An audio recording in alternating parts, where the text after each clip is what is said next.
ఛత్తీస్గఢ్లో మరోసారి భారీ ఎన్కౌంటర్ జరిగింది. బీజాపూర్ జిల్లాలోని బైరామ్ఘడ్ పిఎస్సి పరిధిలో పోలీసులు మావోయిస్టుల మధ్య ఎదురుకాల్పులు జరిగాయి.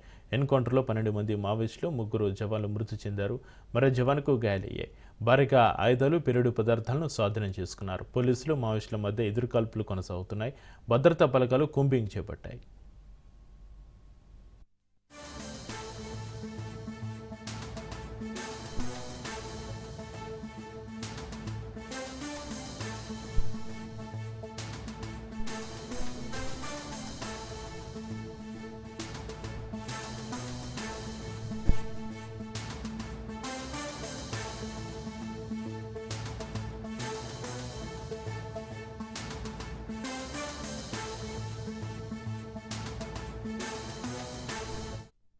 ही research operation S T F cobra battalion और डीआरजी दंतेवाड़ा डीआरजी बीजापुर के द्वारा चलाया जा रहा था।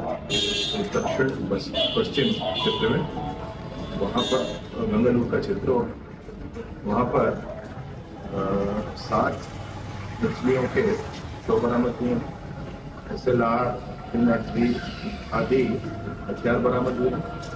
उनके एक विशेष दुख का विषय है कि हमारे डीआरजी बीजापुर के 2 जवान इसमें शहीद हुए हैं। शहीद प्रधान आरक्षक मोनू वटाड़ी जी और शहीद आरक्षक दुकारू गोंडे जी। एक जवान जिनको थोड़ा खतरे से बाहर है लेकिन थोड़ा इंजरी हुई है, उनको इलाज प्राथमिक उपचार के उपरांत रायपुर भी शिफ्ट किया जा रहा है। नक्सल अभियान में आज बीजापुर के बहरमगढ़ क्षेत्र में सुरक्षा बलों और नक्सलियों के बीच में मुठभेड़ हुआ, जिसमें डीआरजी बीजापुर, दंतेवाड़ा, एसटीएफ और कोबरा की संयुक्त टीमें ऑपरेशन पर निकली थी, जिस पर से सुबह 9 बजे से लगातार फायरिंग चलती रही।